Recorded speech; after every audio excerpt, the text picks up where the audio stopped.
You're listening to a social justice podcast, an exploration of our world's social issues, hosted by Nicola Spurling on the traditional and unceded territories of the Kwikwetlem, Katzie, and Qayqayt peoples.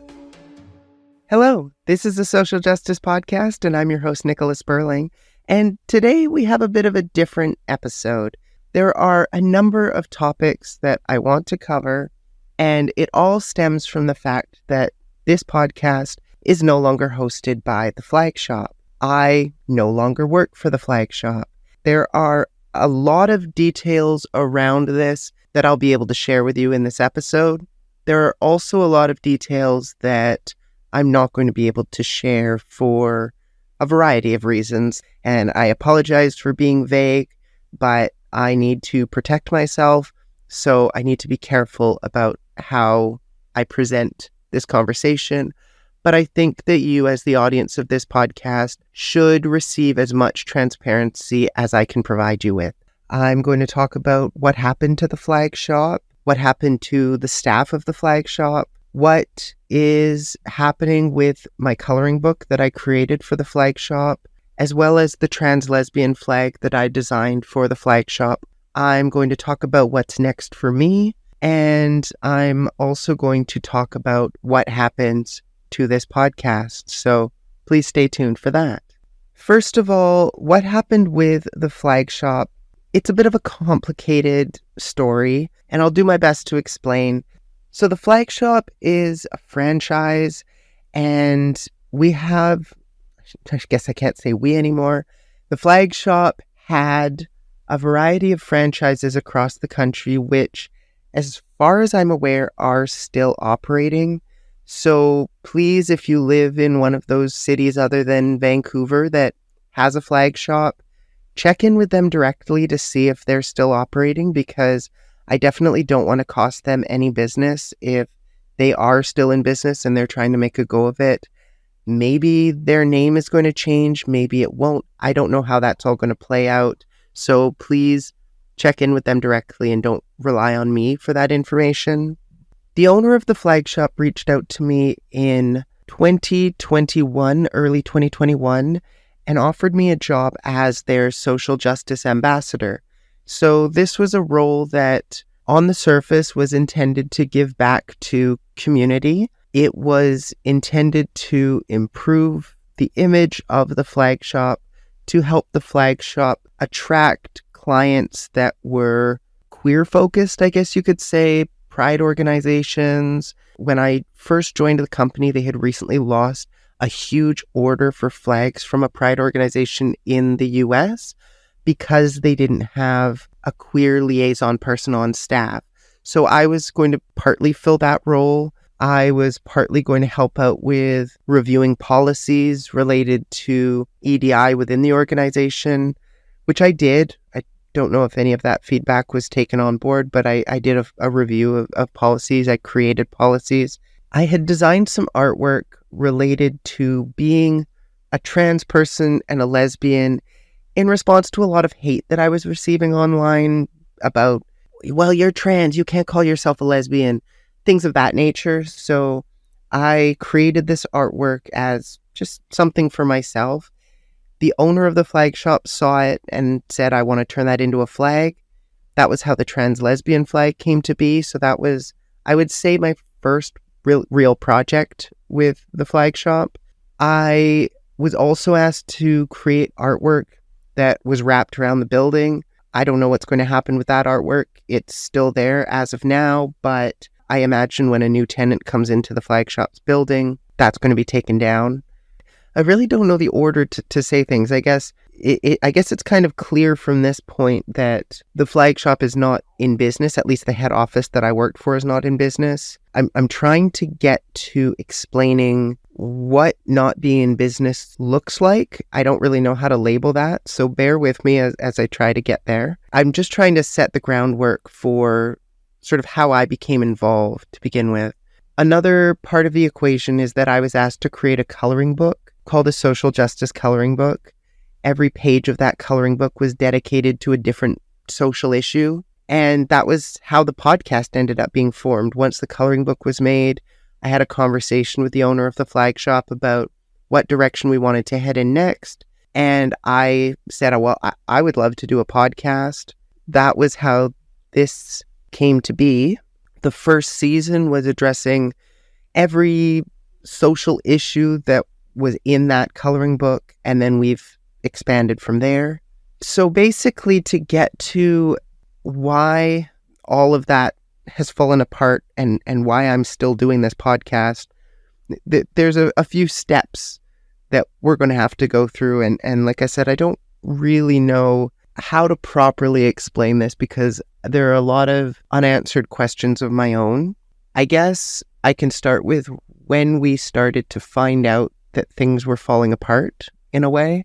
It was a number of months ago. We started discovering that the flag shop was having some financial difficulties.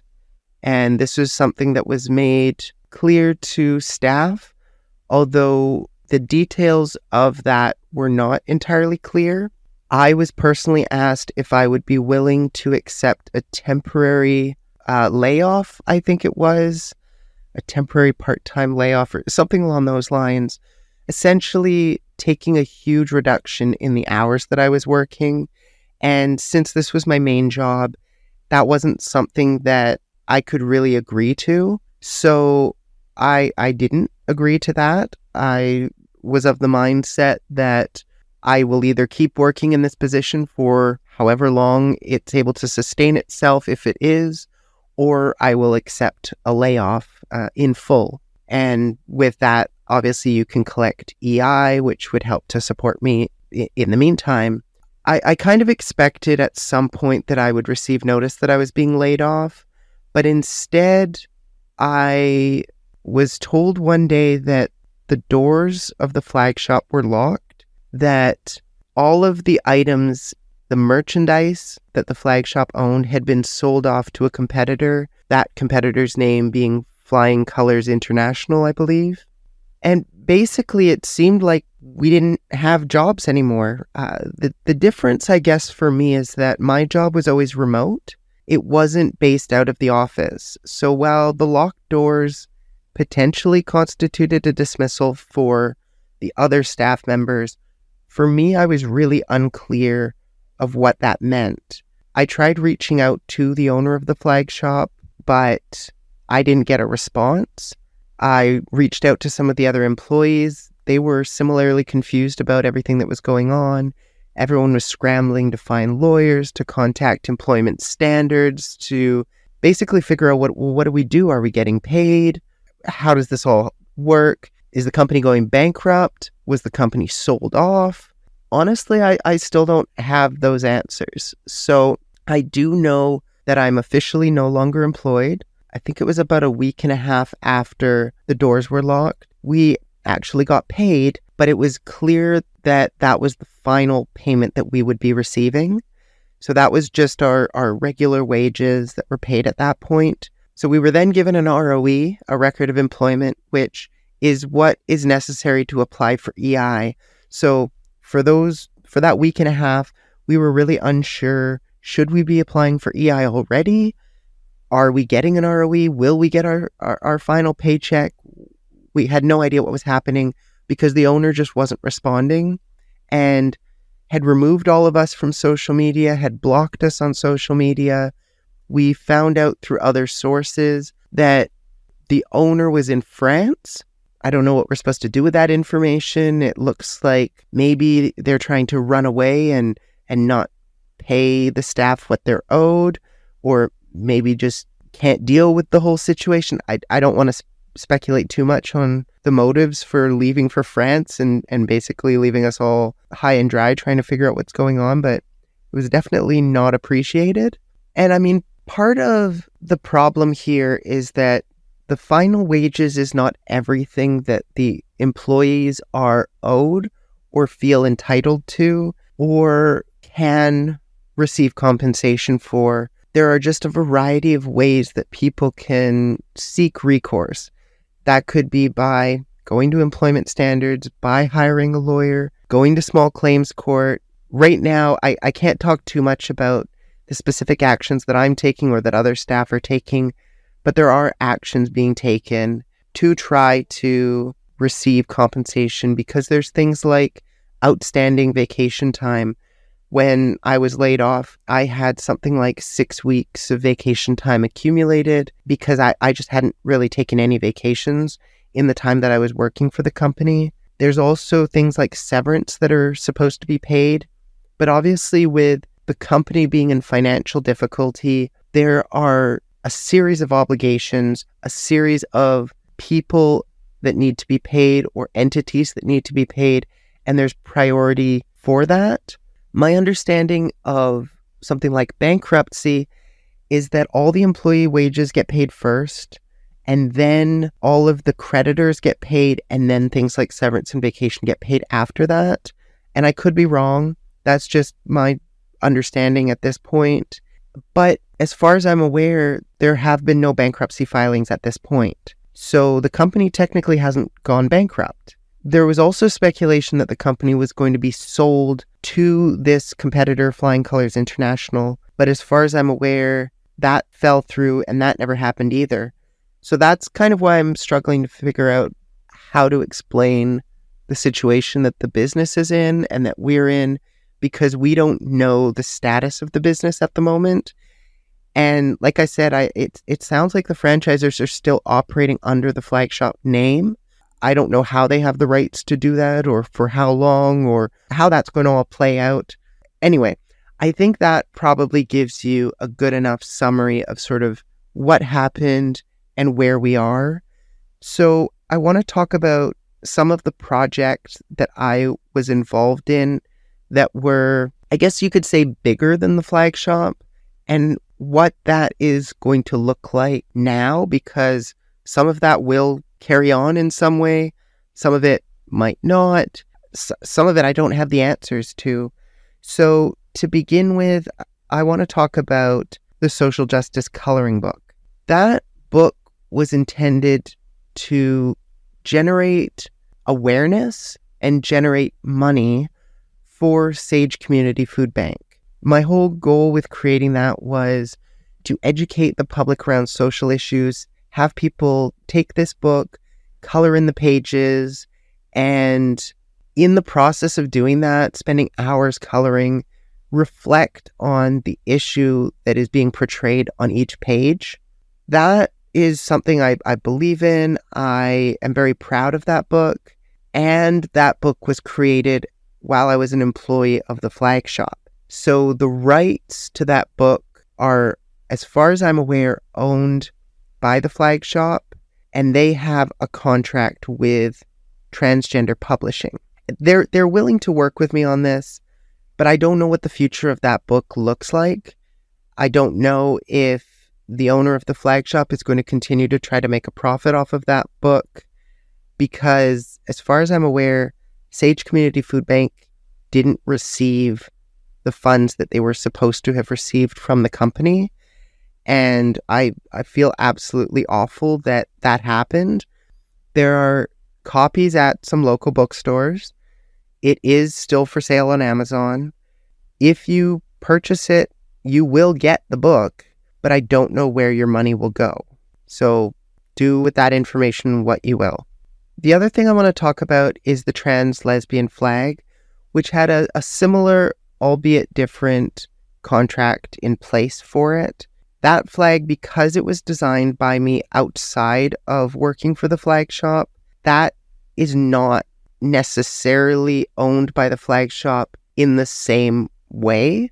The deal with that is normally if you create artwork and you sell it to an organization or a company, you create some sort of contract with them related to how that artwork can be used, who has the rights to use that artwork, in what way, and what's done with the money. Normally what would happen is an artist would get royalties for something like that. The agreement that I wanted is that I didn't want to make money off of the flag. I wanted all of the royalties that would have otherwise gone to me to go to Sage Community Food Bank.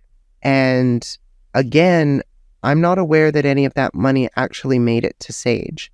That is a massive problem, because that means someone else is profiting off of my work in a way that they shouldn't be.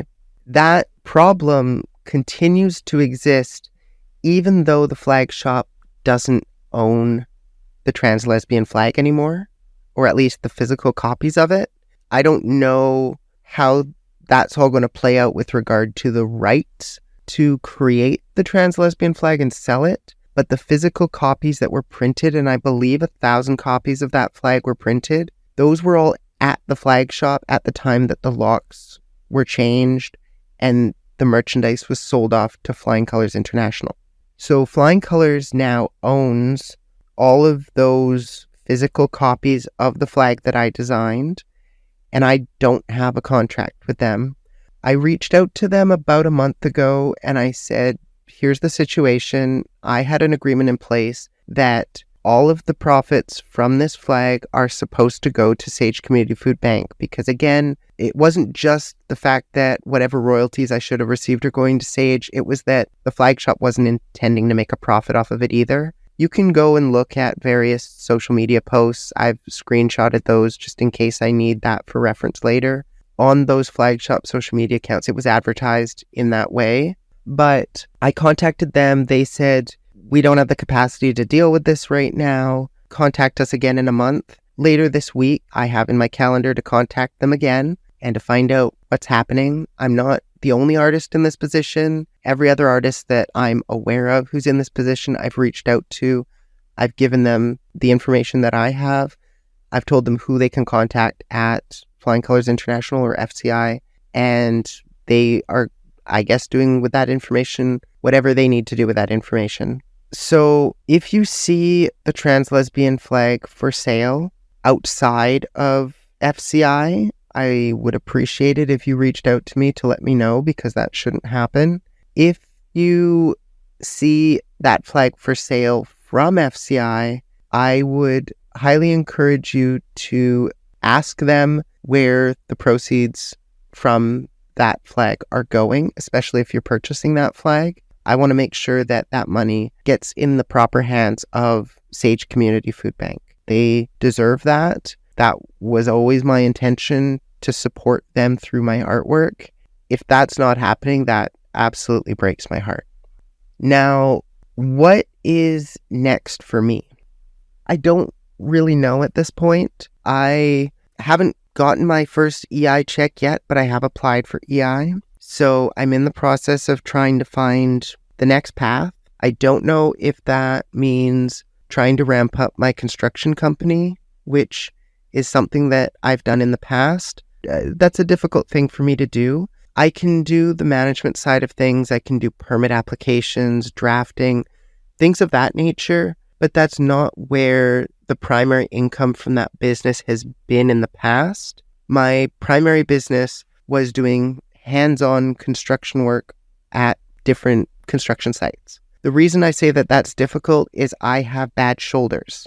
They are getting worse as I age. So from a succession planning standpoint, it doesn't make sense for me to do that physical construction work on a full-time basis. There might be a few projects here or there that I can do, but that's not the direction that I would take that company if I got it ramped up again. If I'm focusing on the management, on the drafting, on the permit applications, that's great, but it also is similar to sort of starting a new company in the sense that I need people to, instead of coming to me for the hands-on work, come to me for those other services.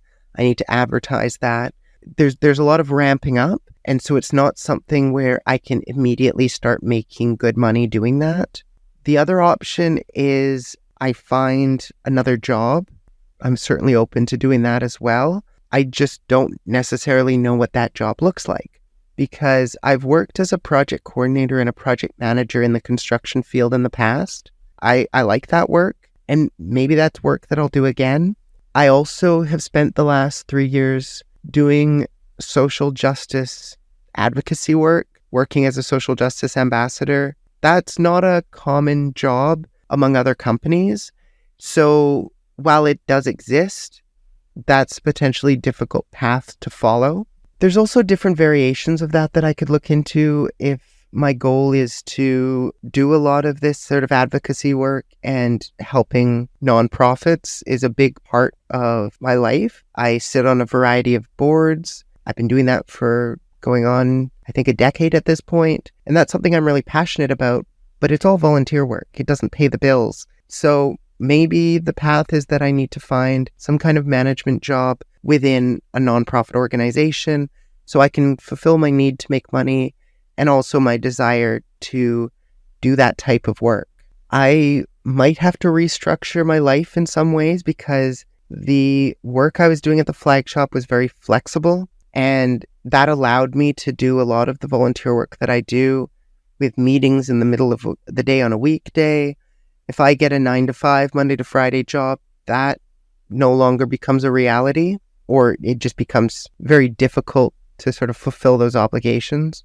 The other thing that I could do is something completely different that, I haven't even thought of yet. Maybe starting up a different kind of company, or maybe getting a job doing something that's not even on my radar. Right now, I would say I'm quite confused. I have a number of organizations that I would love to work with, contacts that I can reach out to, and I'm in the process of making those connections. Just keeping my mind open to whatever possibilities might be out there, and knowing that I am a very hard worker. I have a huge amount of skills, and I need to try to not be stressed out about whether or not I can find work and focus more on finding the work that I want. I have the benefit of being somewhat financial stable, at least for the next little while.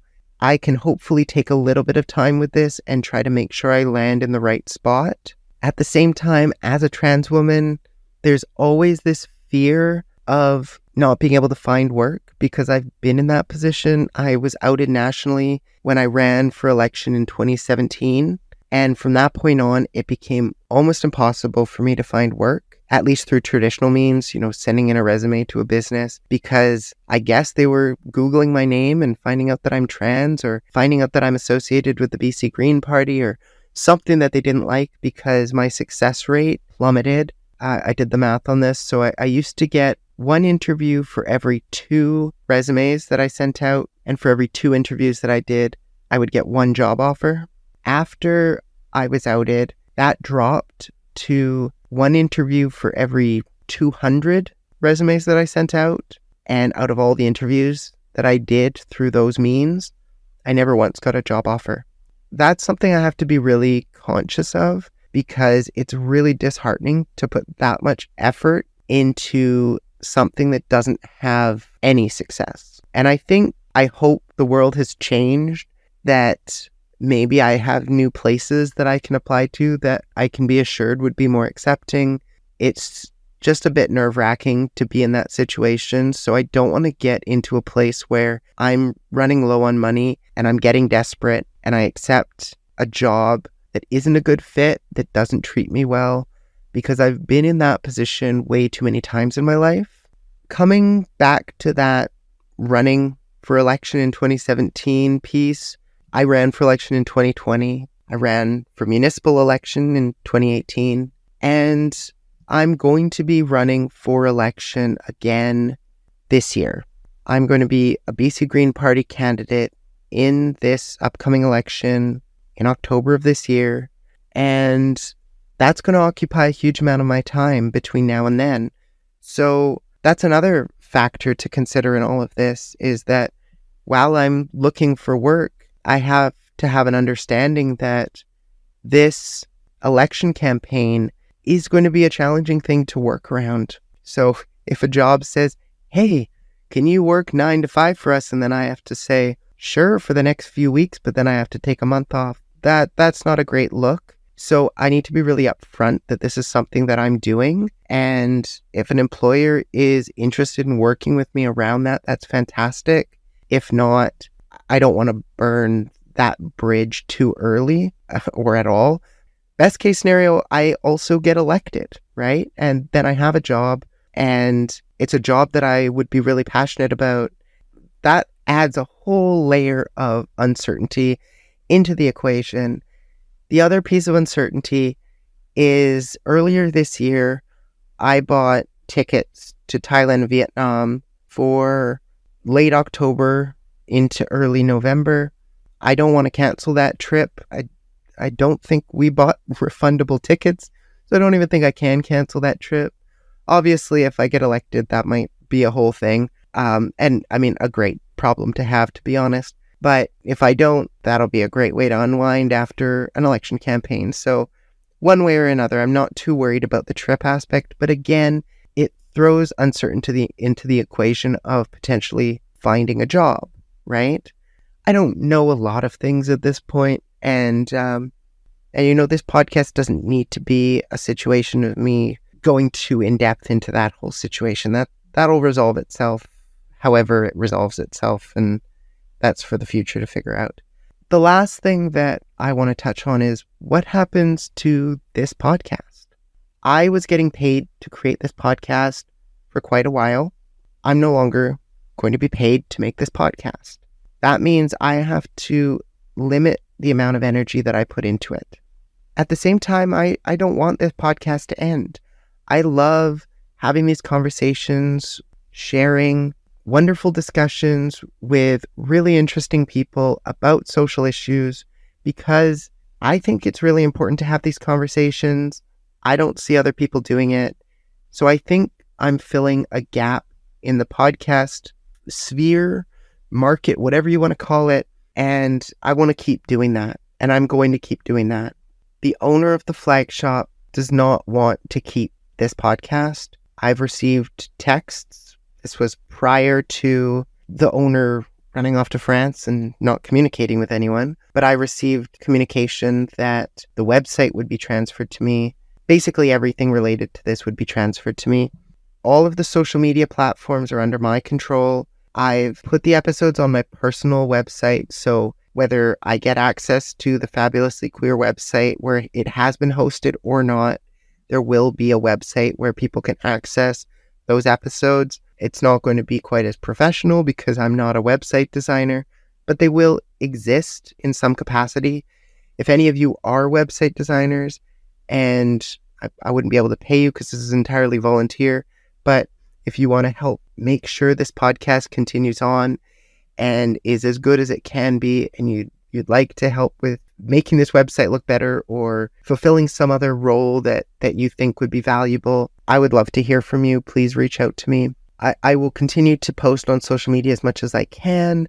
I think you'll notice if you follow us on any of the platforms that we're on, whether that's YouTube, Instagram, TikTok, Facebook, Twitter, Threads, that the short form content has slowed down.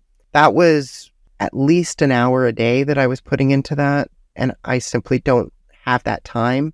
So I'm still going to try to put that out there. It's just there's going to be probably less of it. I also have to figure out how to create short form content in the future, because I had a program that I was using through work that would chop up the podcast into short form. That was a paid subscription. Not having an income and trying to do this podcast as a volunteer thing, I can't justify spending huge amounts of money on, these types of programs. So I don't really know what that's all going to look like, but I'm going to do my best, I guess is all I'm going to say, to put content out as much as I can for you to enjoy, short form content that is, or posts on our various social media pages. As far as the audio, like what you're listening to right now, and the YouTube videos even, which I'm not creating a video for this because I just couldn't have this conversation with a camera on me. I couldn't think straight. That's why this one doesn't have a video. I am planning on still doing the videos for future podcasts.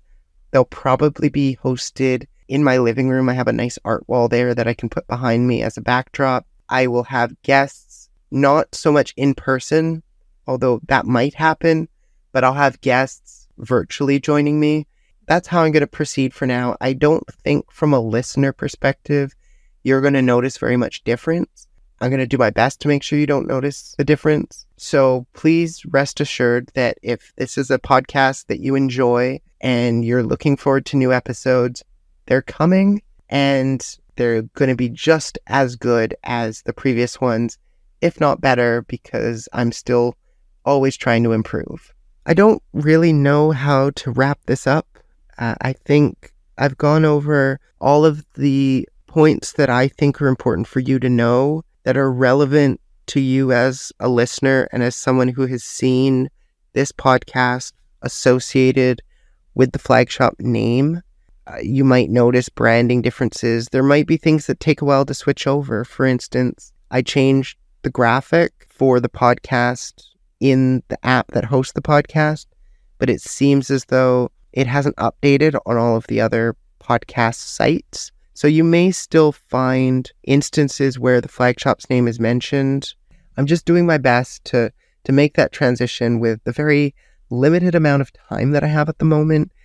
We just got through Pride weekend, so right now I'm editing a massive amount of Pride photos and photography for the soccer organizations I'm involved with, and all these boards that I sit on, and obviously the election campaign's coming up. So there's just so much on my plate at the moment. It's a little bit overwhelming, but I think once I'm through with all of the Pride and soccer photos, my schedule is going to be a little bit more manageable, more predictable maybe. I'm just kind of rambling at this point because this probably doesn't really matter to you, but I just don't know how to have this conversation. I'm so used to just being the person who interviews guests about a specific topic with pre-prepared questions, and I didn't pre-prepare anything other than a few bullet points of items I wanted to talk about for this conversation because I wanted it to feel as real and as authentic as possible. I wanted to just be open and honest with you. I didn't want it to seem like I was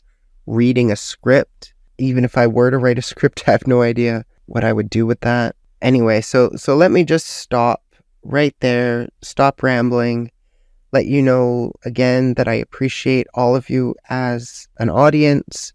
I appreciate hearing from you. I want to see more of your engagement. I want to keep producing these episodes for you. I want to keep having important conversations about social issues, and I want to keep changing the world in a small little way. So I guess with that, this has been a social justice podcast. I'm your host, Nicola Spurling, and today has been a conversation about why I left the flag shop. I'll catch you for a more typical episode in the next one. You've been listening to a social justice podcast, an exploration of our world's social issues, hosted by Nicola Spurling on the traditional and unceded territories of the Kwikwetlem, Katzie, and Qayqayt peoples.